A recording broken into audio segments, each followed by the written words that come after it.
प्रभु ज्ञान। ज्ञान पवित्र आत्मा का वरदान है। कितने लोगों को समझ में आई ये वाली बात? जितने किसान हैं हाथ देखें, किसान लोग, आपको किस समय बीज बोना है इसका ज्ञान प्रभु देता है। और जब ज्ञान आ जाएगा और जब सही समय में बीज बोगे तो बीज फलेगा।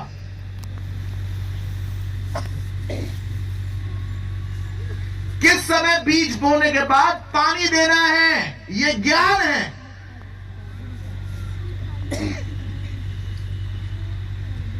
पवित्र आत्मा का एक बहुत बड़ा वरदान होता है ज्ञान। बहुत से पास्टर्स अपना चर्च बढ़ाना मांगते हैं, पर वो खाली प्रार्थना कर रहे हैं, ज्ञान नहीं मांग रहे हैं।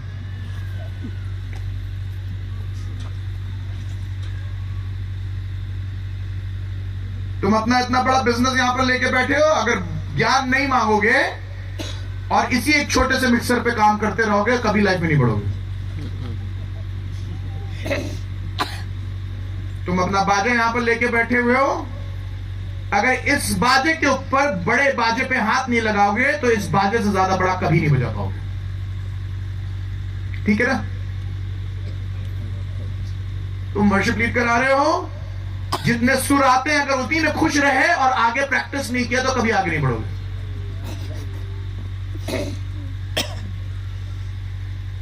हम सबको परमेश्वर ने बुद्धि दी है और हम सबको परमेश्वर ने थोड़ा ज्ञान दिया है। Yes no? जब पवित्र आत्मा आता है तो बुद्धि भी आई और क्या आया? साथ में ज्ञान आया।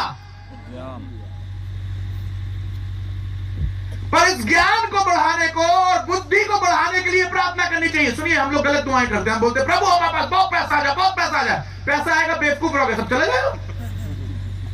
ऐसे आया वो ऐसे गया। आदमी बोला ये क्या हो गया? बोला कुछ नहीं, ना तुम्हारे पास बुद्धि थी ना तुम्हारे पास ज्ञान था।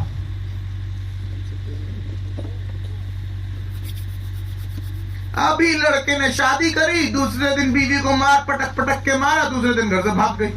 फिर बोला दूसरी शादी करेंगे। अब दूसरी शादी करके क्या करेगा भाई? दूसरे भी पटक के मारेगा, वो भी चली जाएगी। कुछ मर्द यहां पर बैठे हैं, उन्हें मालूम ही नहीं है पत्नी से बात कैसे करनी है। एक आदमी मेरे पास आया, कहने लगा मैंने 3 शादी करी, एक भी मेरे साथ टिकती नहीं है, पता नहीं क्या हो गया। मैंने बोला तेरा सर घुमा हुआ है, तुझे अभी तक नहीं पता चला क्या हो गया।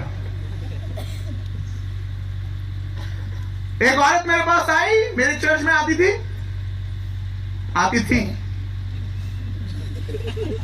क्योंकि मैं जब ज्ञान की बातें करता हूं तो बेवकूफ ज्यादा देर नहीं टिकते हैं। और मेरे पास आके कहने लगी मुझे कोई नहीं समझता है। मैंने बोला काफी लोग तो पता नहीं, शायद बेचारी आई है तो दुआ करवाना मांग रही, प्रार्थना करवाना, मुझे कोई नहीं समझता। मैंने बोला क्या, कौन नहीं समझता? बोला मेरा पति ने मुझे छोड़ दिया। मैंने बोला अरे क्यों? पास्टर वो मुझे नहीं समझता है। मैंने बोला अच्छा। मुझे थोड़ी सहानुभूति हुई। मैंने बोला बेचारी की पति ने छोड़ दिया। थोड़ी देर बाद बोलती है मेरी माँ ने भी मुझे छोड़ दिया। हाँ, माँ ने भी छोड़ दिया? माँ भी मुझे नहीं समझती है। बोला अच्छा। फिर कहने लगी मेरी बड़ी बेटी ने भी मुझे छोड़ दिया। मैंने बोला उसने क्यों छोड़ दिया? वो भी मुझे नहीं समझती है। फिर कहने लगी मेरे नेबर मुझसे लड़ते हैं। वो लड़ते हैं पड़ोसी तेरे? हाँ। मैंने बोला क्यों लड़ते हैं? वो भी मुझे नहीं समझते हैं। मैंने हाथ जोड़ लिया, बोला मैंने बोला मैं भी तुझे नहीं समझता भाई, तुझे। कुछ लोग कभी अपना ज्ञान बढ़ाना नहीं मांगते।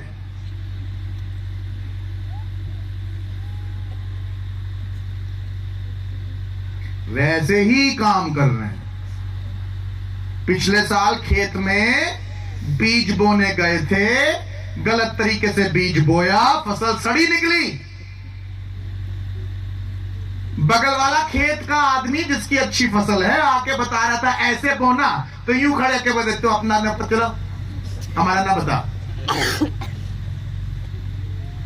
अगला फ्री में ज्ञान बांटने आया, पर ज्ञान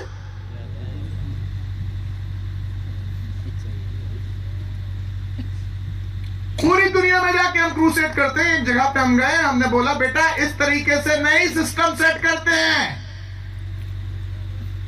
उसका सिस्टम सेट किया, म्यूजिक सेट किया, सब चीजें सेट किया। बाद में वो सबको मेरे पीठ पीछे बोल रहा, वो तो सोचते उन्हीं को सब कुछ मालूम है। नेक्स्ट टाइम मैंने बोला बेटा मैं तो कुछ बताने वाला नहीं।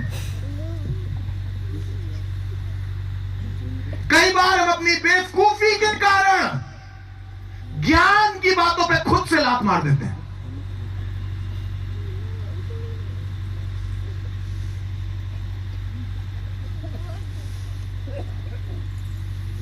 हम और पास्टर रॉबर्ट बात कर रहे थे सुबह। मैंने बोला मैं पास्टर्स की कॉन्फ्रेंस करना मांगता हूं, मैं बहुत से पास्टर्स को आशीष देना मांगता हूं। तो कुछ पास्टर्स ने बोला ये तो पैसा कमाने आया है। मैंने बोला रॉबर्ट इनको बिल्कुल छोड़ दो, जो सोच रहा है मैं पैसा कमाने आया उनको बिल्कुल छोड़ दो, क्योंकि इन्हें ज्ञान से कुछ लेना देना छोड़ दो, नहीं चाहिए, बुलाना ही नहीं।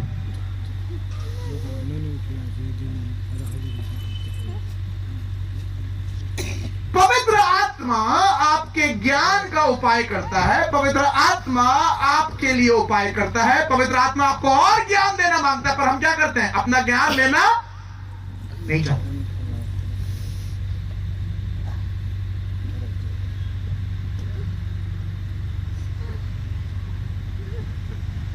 जवानों तुम लोग हो, परमेश्वर तुम्हारी लाइफ में कुछ बड़ा करना मांगता है। हो सकता है कोई तुम्हें सिखाना मांगता हो, तुम बोल सकते हो हमें नहीं सीखना, अपना कर लेंगे। ज्ञान का सबसे बड़ा दुश्मन मालूम है कौन है? घमंड। घमंड आपको ज्ञान कभी नहीं लाने देगा। अभी अभी लड़की की शादी हुई, वो घर में गई, उसने एक रोटी बनाई, अपने आदमी को दी, और आदमी देख के बोल रहा है ये अच्छी नहीं लग रही। तो लड़की क्या बोलती है, हमारा बाप तो ऐसे ही खाता था। अरे तूने अपने बाप से थोड़ी ना शादी करी, ये लड़के से शादी करी, ये बाप नहीं है तेरा। तो मां अंदर से निकल के आई, सासू मां, और कहने लगी बेटा ऐसे रोटी बनाना। तो बोलने लगी अब तुम बताओ कि हमें रोटी बनाना। बहू ने आते ही साथ टंटा कर लिया, घर में झगड़ा कर लिया। ज्ञान की बात मां बता रही थी, मां ने बोला भैया हम ना बताएंगे ऐसे कुछ। ज्ञान खुद चल के आया और आपने उस पर क्या करा, लात।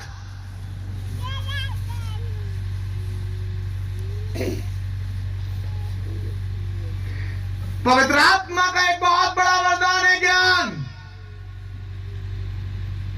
हम सबके पास थोड़ा थोड़ा ज्ञान है। तारा किससे खुलता है? देखिए ज्ञान है आपके पास। खाना किससे खाते हैं? ज्ञान है आपके पास। ज्ञान सबके पास है, पर इस ज्ञान को बढ़ाना बहुत जरूरी है। साइकिल चलाने में थोड़ा ज्ञान लगेगा, पैदल चलने में थोड़ा ज्ञान लगेगा, पर पैदल चलने के बाद अगर साइकिल चलाना मांगते हैं तो थोड़ा सा ज्यादा ज्ञान लगेगा। साइकिल के बाद मोटरसाइकिल चलाना मांगे थोड़ा ज्यादा और ज्यादा ज्ञान लगेगा। मोटरसाइकिल के बाद कार चलाना मांगे थोड़ा और ज्यादा ज्ञान लगेगा। कार चलाने से ज्यादा अगर बड़ी बस चलाना मांगे उसमें और ज्ञान लगेगा। उसके बाद अगर हवाई जहाज चलाना मांगे और ज्ञान लगेगा। सुनिए, जितना बड़ा काम करना मांगेंगे उतने ज्यादा ज्ञान की जरूरत पड़ेगी। सुनिए मेरी बात ध्यान से। इसलिए पवित्र आत्मा का एक वरदान ज्ञान होता है। जब प्रभु आपको धीरे धीरे करके बढ़ाने लगता है तो आपको उसके पास और समीप जाना होता है और आपको कहना होता है हमें और ज्ञान दे। कुछ वॉलंटियर्स उधर किनारे खड़े होंगे और कुछ वॉलंटियर्स इधर खड़े होंगे। चले जाइए, आगे से एक भी जन्म नहीं आएगा। जैसे बहनें निकल के गई हैं वहां खड़े हैं, किनारे जाइए और इधर आइए। आप इधर 4-5 लोग आइए। सामने से एक जन क्रॉस नहीं करेगा। उधर जाइए, जल्दी भागते हुए जाओ बेटा। अरे राजा क्या हो गया, पैर में मशीन लगवाए तुम्हारे, भागो जल्दी। सामने से एक भी जन क्रॉस करता नहीं दिखाई देगा। यहां से अगर कोई उठे तो वापस बैठा देना, बोला वापस बैठिए। सामने से एक दिन ना उठ के आगे आएगा ना पीछे जाएगा। यहां से डिस्टर्ब करते हैं लोग। खड़े हो जाओ तुम। ऑलराइट, ज्ञान की बात है। कितने लोगों को समझ में आ रहा है? बड़ा गंभीर मैसेज था आज। समझ में आया? जितनी बेटी बेटियों की शादी हुई है, नई नई घरों में गई हो, बेटा तुम्हारी सासू मां तुम्हें ज्ञान सिखा सकती है। जवान लड़के जो इस समय पढ़ाई कर रहे हैं, तुम्हारे टीचर तुम्हें ज्ञान सिखा सकते हैं। पास्टर्स, जब कोई सीनियर पास्टर आता है, कोई ऐसा खादिम आता है जिसने बहुत खिदमत करी है, जो बहुत चीजें समझ रहा है, कर रहा है, वो आपको ज्ञान सिखा सकता है। और ज्ञान कोई भी सिखा सकता है, ना छोटा होता है ज्ञान सिखाने के लिए, ना बड़ा होता है। ज्ञान ज्ञान होता है। पवित्र आत्मा का एक सबसे बड़ा वरदान, सबसे पहला वरदान कौन सा हो गया बताइए? बुद्धि। दूसरा वरदान कौन सा हो गया? ये कितने लोगों के अंदर ऑलरेडी काम कर रहा है? कर रहा है कि नहीं कर रहा है? अब इसको बढ़ाने की जिम्मेदारी किसकी है? बोलिए हमारी है। बढ़ाना है इसको। अब नेक्स्ट टाइम जब उड़ीसा में मीटिंग के लिए आए तो इस लेवल की मीटिंग नहीं होनी चाहिए, इससे बेहतर होनी चाहिए। अगर नेक्स्ट टाइम भी ऐसी हुई तो मतलब ज्ञान में नहीं बढ़े। अरे आमीन तो बोलिए, आप लोग भी बोलिए आमीन। देखिए मैं धीरे धीरे करके यहां पर ज्ञान की बातें सिखा रहा हूं, सिखाना नहीं सिखा रहा हूं। देखिए अब आगे कोई नहीं चल रहा, ऑफरिंग के लिए तेजी से दौड़ के, ये सब क्या है? ये बुद्धि और ज्ञान है। बोलो ऑफरिंग के लिए आओ, ऐसे आओ। अरे तुम्हें ऑफरिंग बनने के लिए नहीं बुलाया था, हमने ऑफरिंग लेने के लिए बुलाया था। वो ये सोच रहे थे ये अब्राहम का बर्रा यही है, रिसिप्ट काटा जाएगा। ज्ञान बुद्धि, क्या समझे? ज्ञान और बुद्धि से घर स्थिर होता है। किससे घर स्थिर होता है? ज्ञान और बुद्धि से घर स्थिर होता है। जब ज्ञान और बुद्धि की बातें अंदर जाएंगी, घरों में, परिवारों में और आपके जीवनों के अंदर स्थिरता आने लगेगी, स्थिर होने लगेगी लाइफ। कितने लोग यहां पर बैठे हैं कर्जे के अंदर डूबे हुए हैं, कर्जा खत्म ही नहीं हो रहा है। इधर से पैसा लिया उधर दिया, उधर से पैसा लिया उधर दिया, उधर से पैसा लिया उधर दिया। जब पहला वाला आया तो फिर किसी और से पैसा लेके उसे दिया, फिर जब वो वाला परेशान करने लगा तो इधर से लेके उधर दिया। बस रोलिंग करते रहते हैं पैसे की। कभी परमेश्वर से बुद्धि नहीं मांगी, कभी परमेश्वर से ज्ञान नहीं मांगा कि प्रभु इनसे बाहर निकालें। मैं आपको बताना मांगता हूं, एक एक जन जो यहाँ कर्जे के नीचे दबा हुआ है, परमेश्वर की बुद्धि और उसके ज्ञान के द्वारा परमेश्वर आपको बाहर निकाल के खड़ा कर देगा। अरे प्रार्थना करिए उससे, बोलिए प्रभु बुद्धि दे। फसल उगाओगे, इस साल फसल उगाओगे, 100 गुना काटोगे नेक्स्ट टाइम। इतनी फसल परमेश्वर देगा जितनी पूरे गांव में किसी के पास नहीं हो। और यह इसलिए होगा क्योंकि तुमने प्रभु के पास जाके बुद्धि और ज्ञान की मांग करी। दो हाथ सबके होते हैं, दो ही पैर सबके होते हैं, एक दिमाग सबको दिया गया है, पर एक बहुत कुछ कर जाता है, दूसरा कुछ नहीं कर पाता है। डिफरेंस क्या है? क्या रीजन है कि एक इतना कुछ कर ले रहा है और एक दूसरा नहीं कर पा रहा है? बुद्धि और ज्ञान। सुनिएगा, गरीब होना पाप नहीं है। मेरी बात ध्यान से सुनिएगा, गरीब होना पाप नहीं है। प्रभु आपको गरीबी में पैदा कर सकता है, पर गरीबी के लिए पैदा नहीं किया है। हम में से एक एक जन को प्रभु चाहता है ऊंचे पे उठे।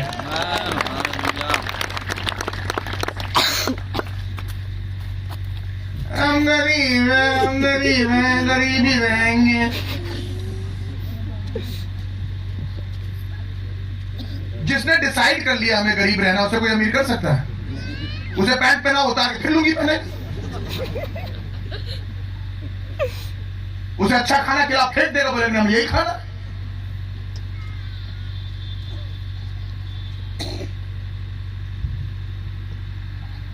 ये आदत में आ जाता है। आप कुछ पास्टर्स को बुलाइए, इनवाइट करिए, बोलिए आइए पास्टर पीटर को बुलाया, कॉन्फ्रेंस करेंगे, तो बोलेंगे अरे वो हाई फाई मीटिंग में हम नहीं जाते, हम गरीब है। ये ऐसे पास्टर, इनको झूला पकड़ाइए, इनके झोले में छेद होना चाहिए, इनके दांत पीले होना चाहिए, इनकी फटी चप्पल होनी चाहिए और इनका फटा झोला और फटी बालों के साथ जाएंगे ये ऐसे करके। ये नहीं चाहते बड़े।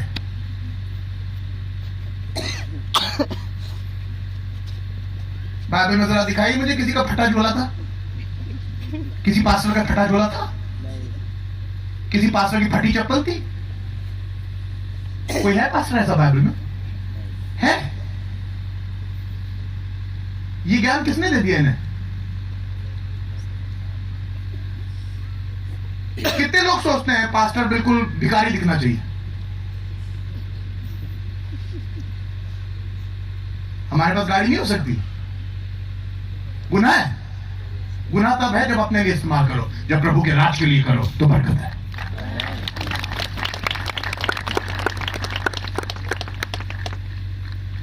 जब मैं सेवा करने के लिए निकला, एक आदमी आके मुझसे कहने लगा तुम बहुत जवान हो। हमने बोला कि बुढ़ापे में कैसे सेवा करते थे? है भाई, किसने सेवा करते, कब सेवा करते? जवानी में खुदा ने चुना है, जोश है, करेंगे खुदा की खिदमत।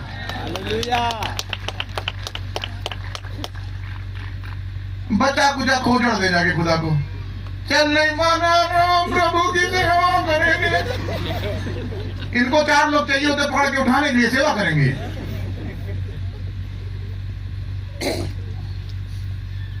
पूरी जवानी निकाल दी दारूबाजी में। बुढ़ापे में जब कुछ नहीं बचा तो बोले सेवा करेंगे।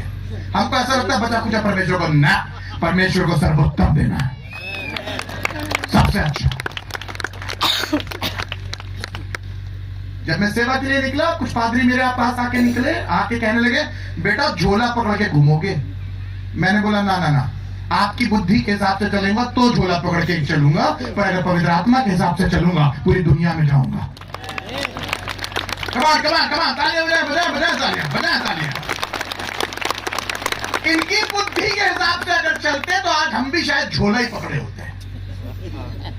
मेरी मां मुझसे कहने लगी बेटा तू पास्टर बनना मांगता है, पास्टर्स की बड़ी बुरी हालत है। मैंने बोला क्यों मम्मी पास्टर्स की बड़ी बुरी हालत है? उन्होंने मुझे 5-6 पास्टर्स के नाम दिलाए और बोला बेटा ये देख अपने चर्च के पास्टर्स हैं, इनको इस पैसे की जरूरत होती है, इन्हें इस पैसे की जरूरत होती है, कभी अपने बच्चे की फीस नहीं भर पाते, कभी ये नहीं कर पाते, पढ़ाई वो नहीं कर पाते। मैंने बोला मम्मा ये वो होंगे जिनको पवित्र आत्मा नहीं मालूम है। मैं पवित्र आत्मा के साथ चलने वाला खादिम हूं। खुदावंद मुझे उठा के खड़ा करेगा और मैं बहुतों के लिए बरकत बनूंगा।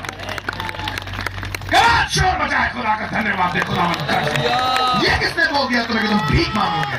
अरे हम भीख मांगने के लिए नहीं बने हैं, हम लोगों को उठाने के लिए बने हैं, हम लोगों को बरकत देने के लिए बने हैं, हम लोगों के जीवन को बनाने के लिए बने हैं, हम खिलाने के लिए बने हैं, हम बढ़ा के देने के लिए बने हैं। हम इसलिए बने हैं ताकि दूसरों को बरकत दे।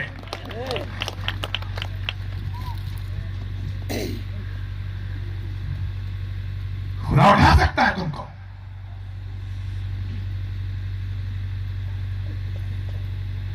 बुद्धि की बातें, ज्ञान की बातें।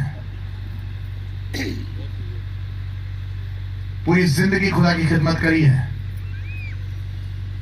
अगले साल 20 साल हो जाएंगे मुझे पास्टरल मिनिस्ट्री के। 20 years ऑफ पास्टरल मिनिस्ट्री। 20 साल के पास्टरल मिनिस्ट्री में एक बार कभी हाथ नहीं फैलाना पड़ा किसी के आगे ये कह के कि मुझे खाना खिला दे, मेरे बच्चे की फीस भर दे। मैंने बच्चों की फीस भरी है, मैंने बच्चों को पढ़ाया है। कोविड के टाइम में 3,500 आदमियों को अकेले खाना खिलाया, 1,500 आदमियों के परिवारों को चलाया, 45 पास्टर्स को पाला है मैंने अपने हाथों से।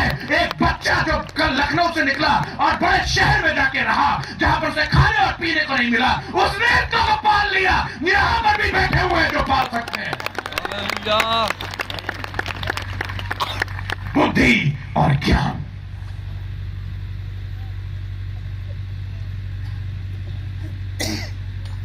बेटा बुद्धि और ज्ञान उठा के खड़ा कर देगा। पवित्र आत्मा का सबसे तगड़ा वरदान है। मांगो बुद्धि। सबको खुदावंद ने थोड़ा बुद्धि दिया है, सबको परमेश्वर ने थोड़ा वरदान दिया है, पर इन वरदानों में बढ़ना है। ज्ञान ज्ञान। बाइबल बताती है शीबा की रानी आई थी सुलेमान का महल देखने के लिए। जब देखती है तो कहने लगती है मैंने तेरे बारे में थोड़ा ही सुना था, पर जब देखा है तो मैं समझ गई कि परमेश्वर ने तुझे कैसी बुद्धि और ज्ञान दिया है। सुनिए, पूरी दुनिया से लोग आपकी बुद्धि और ज्ञान की बातें सुनने के लिए आएंगे। परमेश्वर जब आपको बुद्धि और ज्ञान देता है। तीसरी बात, पहला कुरिन्थियों 12वां अध्याय 9वां पद।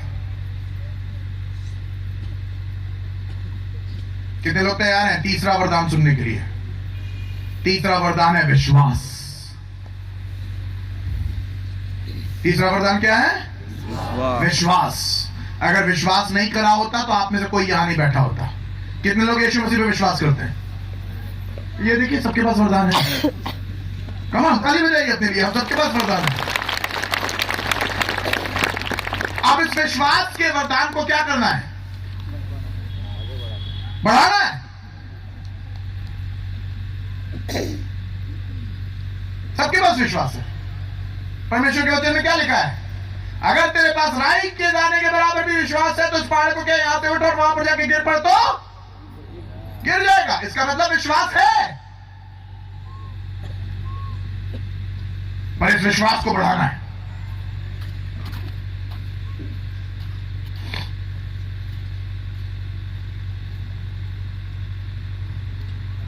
एक दिन की बात है, एक मीटिंग में था मैं बैंगलोर में, और मीटिंग खत्म करने के बाद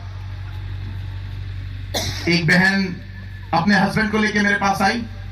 चौथे फ्लोर पे मीटिंग हो रही थी, एनिवर्सरी थी उस चर्च की। मैं उस चर्च को मेंटर करता हूं, पढ़ाता हूं उस चर्च को। जवान बच्चों ने उस चर्च को स्टार्ट किया, उसमें से एक मेरा आत्मिक बेटा जैसा है जिसने उस चर्च को स्टार्ट किया, उसने मुझे एनिवर्सरी में प्रीच करने के लिए बुलाया था। वो बहन आती है, मीटिंग खत्म हो गई थी, मीटिंग के बाद आती है वो बहन और आके मेरे पैरों पे एकदम से गिर जाती है। मैं उसे पकड़ के उठाता हूँ, हड़बड़ा जाता हूँ, मैं बोलता हूँ ये क्या हो गया, मेरे पैरों पे क्यों गिर रही है? तो आके रोने लगी, कहने लगी भैया मेरा हस्बैंड आया है और कहने लगी 6 महीने से नहीं चला है। मैंने बोला हस्बैंड कहां है? कहने लगी वो बैठा है।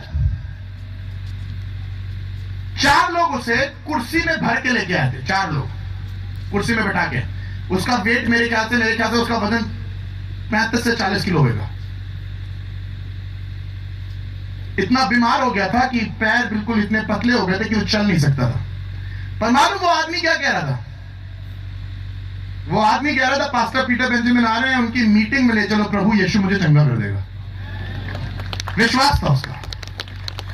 और वो औरत रो रो के कह रही पीटर भैया ये कह रहे थे मुझे उस मीटिंग में ले चलो, मर जाऊं मैं जाते जाते, कोई मतलब नहीं मुझे, पर मुझे मीटिंग में ले चलो, मैं चंगा हो जाऊंगा। कह रहे आदमी मैं मर जाऊं तो मर जाऊं, मुझे उस मीटिंग में ले चलो, पीटर भैया आ रहे वहां पर, मैं वो दुआ करेंगे, यीशु मुझे चंगा कर देगा। इतना उस आदमी में विश्वास था। मैंने उस आदमी को देखा, मैंने उसका हाथ पकड़ा और व्हील चेयर से यूं करके खींचा, उछल के खड़ा हो गया और उसी समय चलने लगा। खुदावंद करना जानता है विश्वास।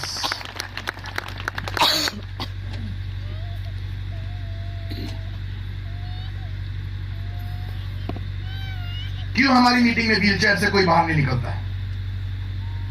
हम दम ही नहीं रखते हैं पकड़ के किसी को खींचने का बात। हमको ऐसा लगता है अपनी ताकत से कर रहे हैं। हेलो, अपनी ताकत से नहीं कर रहे हैं, प्रभु यीशु मसीह हमारे पीछे खड़ा है। कल हमारी आंटी यहां पर आई थी, बोलने लगी मेरे लिए दुआ कर। मैंने पैर देके बिल्कुल खराब है, मैंने हाथ पकड़ के खींचा, बाहर नहीं निकल पाई, बाहर नहीं निकल पाई, पैर नहीं सही हुआ। तो बहुत से लोगों के दिमाग में जाता है अगर हाथ खींच के निकाला और चल नहीं पाए तो क्या हुआ? हमको लगता है फेल हो गए। ना ना ना ना ना, चलना और ना चलना दोनों खुदावंद के हाथ में है। किसी को वो चला के अपनी महिमा लेता है, किसी को बिना चलाए महिमा देता है, किसी को बोलने के द्वारा में। सुनिएगा, मूसा हकला था, उसे कभी सही नहीं किया।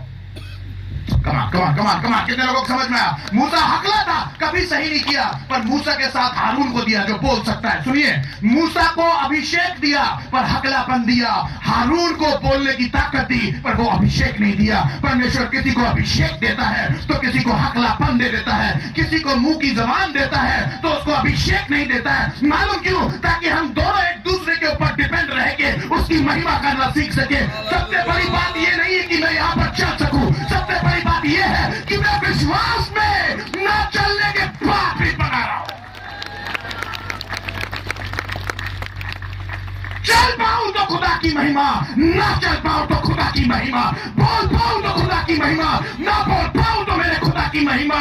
जब मैं सही हो जाऊं तो खुदा की महिमा, ना सही हो पाऊं तो भी खुदा की महिमा। शद्रक, मेशक और अबेदनगो बोलने लगे हमें मालूम है हमारा परमेश्वर बचाने की सामर्थ रखता है, पर ना बचाए तो भी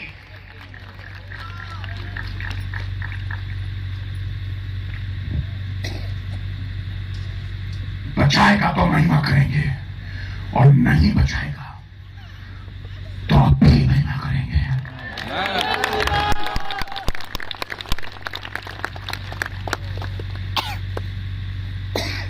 ढेरों विधवाएं थी जारफत में, के पास एलिया भेजा गया और एक ही का बेटा जिंदा किया गया।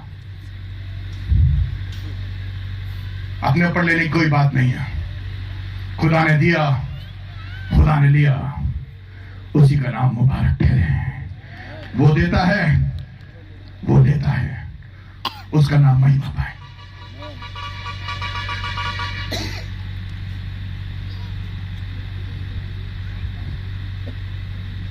चौथी बरकत की बात,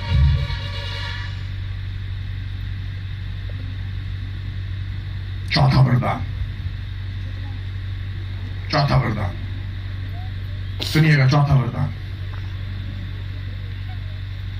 पहला कुरिन्थियों 12:9, किसी को उसी आत्मा से चंगा करने का वरदान दिया।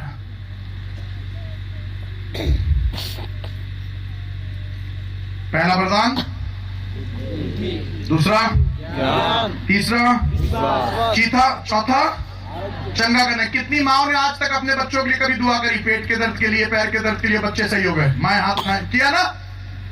आपके अंदर वरदान काम करता है। बजाइए ताली भाई अपने लिए। ये करता है काम, करता है काम। इसका मतलब पवित्र आत्मा भाई करा ना, बच्चे के लिए दुआ करी, सही हुआ बच्चे के लिए, तो वरदान तो काम कर रहा है ना। हमको ऐसा लगता है कि चंगाई का वरदान खाली ये जो स्टेज पे आते हैं उन्हीं के पास होता है। आप लोगों के पास भी वरदान है चंगा करने का, परमेश्वर ने आपके हाथ में दिया। 19 साल का लड़का था मैं, 19 साल का।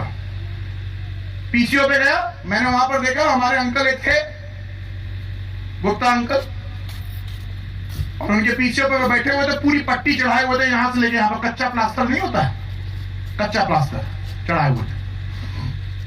पूछा क्या हो गया अंकल? कहने लगे बेटा गिर गए थे, चोट लग गया था, हाथ नहीं चल रहा है, इसलिए कच्चा प्लास्टर चढ़ा रखा है। और ऐसे करके बातें कर रहे थे। मैंने बोला क्या बहुत दर्द है अंकल? बोले हाँ बहुत दर्द है। मैंने बोला अगर आपके बहुत दर्द है मैं प्रार्थना कर देता हूं, प्रभु चंगा कर देगा। पीसीओ में बीच सड़क पे जो किनारे पे लगा हुआ है, वहां पर 10 लोग पीछे लाइन में लगे हुए हैं। हमारे पिताजी हमारे साथ खड़े हुए हैं। हम अंकल को बोल रहे हैं अंकल जी आपके दर्द हो रहा, लाइए हम प्रार्थना करते, प्रभु सही कर देगा। उन्होंने बोला सही में सही कर देगा। मैंने बोला सही में सही कर देगा, झूठ में थोड़ी ना होता कुछ, सही में ही सही होता है। लाइए करते हैं, हम आपके लिए प्रार्थना होता है। ठीक है बेटा कर दो। हमने हाथ रख के प्रभु यीशु मसीह के नाम से प्रार्थना कर दी। हमने बोला पट्टी खोलिए। बोले पट्टी खोले। हमने बोला अभी तो आपने बोला प्रार्थना करो ठीक हो जाएंगे, तो हमने बोला प्रार्थना कर दी, अब ठीक हो गया, पट्टी खोलिए। बोले पट्टी खोल दे। मैंने बोला हाँ खोलिए, देखिए बिल्कुल सही हो जाएगा। पट्टी खोली, भाई साहब हाथ चलाने लगा। बोला अरे सही हो गया, अरे गुप्ता जी का हाथ सही हो गया। बोला हाथ चल रहा मेरा हाथ चला। पीछे 10 लोग आके खड़े हो गए, हमारे लिए भी प्रार्थना कर दो, हमारे लिए भी प्रार्थना कर दो, हमारे लिए भी प्रार्थना कर दो। सुनो, विश्वास के वरदान ने वहां पर भीड़ लगा दी लोगों की।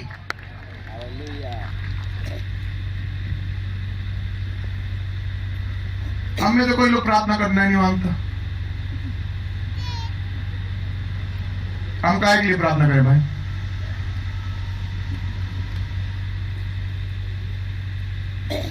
वरदान है, इस्तेमाल नहीं किया इसलिए हुआ नहीं। घर में अपने बच्चे के पेट के लिए दुआ करी, दूसरे पेट के लिए कभी करी नहीं दुआ।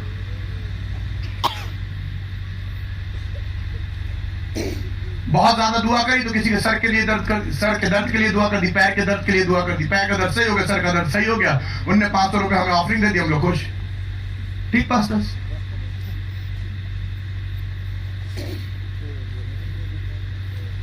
गुजरात में था मैं, मीटिंग ले रहा था, पहली मीटिंग। कितने लोगों ने मेरी गुजरात वाली क्रूसेड देखी थी? यहाँ पे कितने लोग हैं जो देखते हैं? पावर ऑफ गॉड कितने लोग देखते हैं यहाँ पे? देखते हैं, वेरी गुड। गुजरात की क्रूसेड ले रहा था। दोपहर में कम से कम 45 से 45 to 49 डिग्री टेम्परेचर, भयानक गर्म। मीटिंग के बीच में, मीटिंग के बीच में मैंने देखा पीछे एक बूढ़ी अम्मा बैठी हुई है और उसके चारों तरफ भीड़ लग गई, सारी भीड़ लग गई। और सब भीड़ उस बूढ़ी अम्मा को देख रहे हैं और छाती पीट पीट के रो रही। उनकी बेटी वहीं खड़ी हो रही, छाती पीट पीट के रो रही। जब वहां गए तो पता चला मर गई,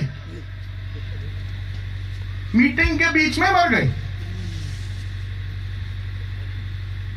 कुर्सी पे ऐसे हाथ फैलाए हुए, मुंह खुला हुआ है, सांस नहीं आ रही, और उसकी बेटी वहीं खड़ी होकर बोल रही मम्मा गई, सांस खत्म हो गई, सांस खत्म हो गई। उसकी दूसरी रिश्तेदार भी वहीं खड़ी, उन्हें सांस खत्म हो गई। 6 औरतें उसे घेरी हुई हैं, सबकी सब रो रही है, बोले सांस खत्म हो गई। मैंने बोला सब लोग यहाँ से हट जाओ, जगह दो। मैंने बोला प्रभु यीशु मसीह, आज तू गुजरात के अंदर काम करेगा, मैं अपना हाथ रखूंगा और तू उसको सांस दे देना। मैं अपना हाथ जाके उस औरत के ऊपर रखता हूँ। जैसे उस बुढ़िया ने के ऊपर हाथ रखा, उसने गहरी सी सांस ली और वापस जिंदा हो गई। आसमान का खुदा बड़े काम करना जानता है। शोर मचाए जगह पे, बोले खुदा हम तो जिंदा खुदा है। God is able।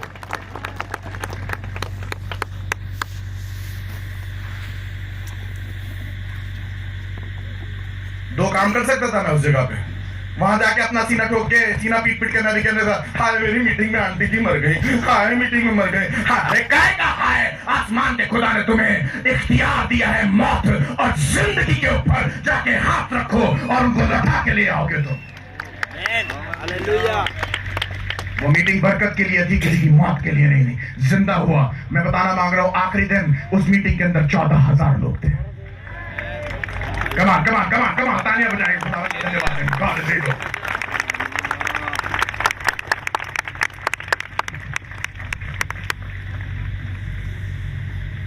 बताइए 4 वरदान। पहला, दूसरा, तीसरा, चौथा, वेरी गुड, ताली बजाइए अपने लिए, बहुत बढ़िया।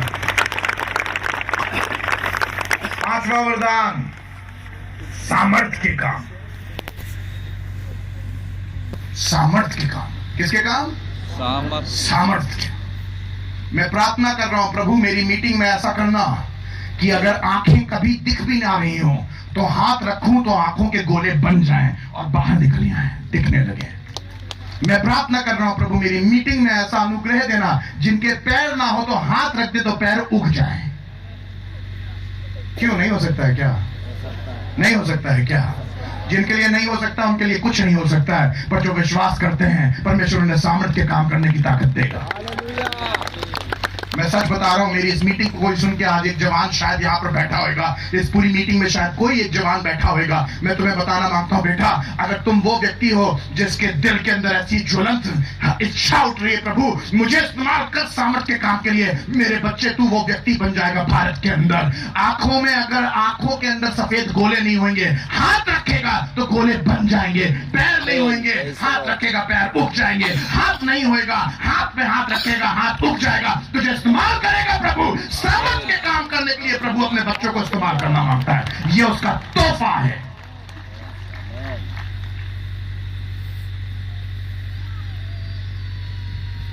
Gift of God. खुदा का एक खादिम मीटिंग करने के लिए गया और उस मीटिंग में प्रेसिडेंट आया हुआ था, उस देश का प्रेसिडेंट आया हुआ था। और ये खादिम पुलपिट से खड़ा होकर प्रीच कर रहा था और बहुत ताकत के साथ प्रीच कर रहा था। उस मीटिंग में प्लानिंग करी गई थी, जब ये पास्टर खड़ा होकर वहां पर प्रीच करेगा तो कम से कम 300 लोग वहां पर तैनात किए गए थे, दुश्मनों के द्वारा इस पादरी को मार डाला जाए।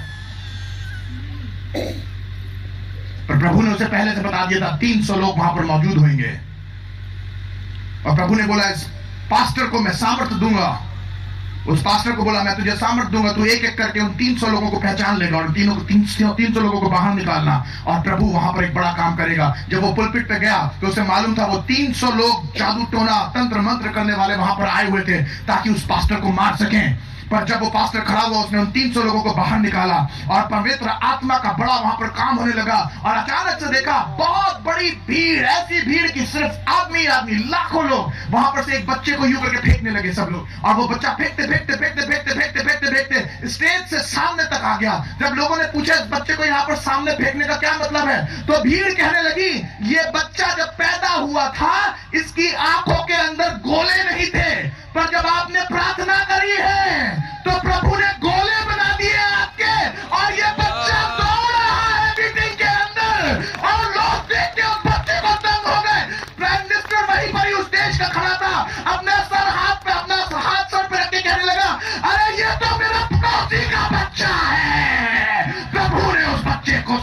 के काम के द्वारा खड़ा कर दिया। हम जिंदा प्रभु की आराधना करते हैं।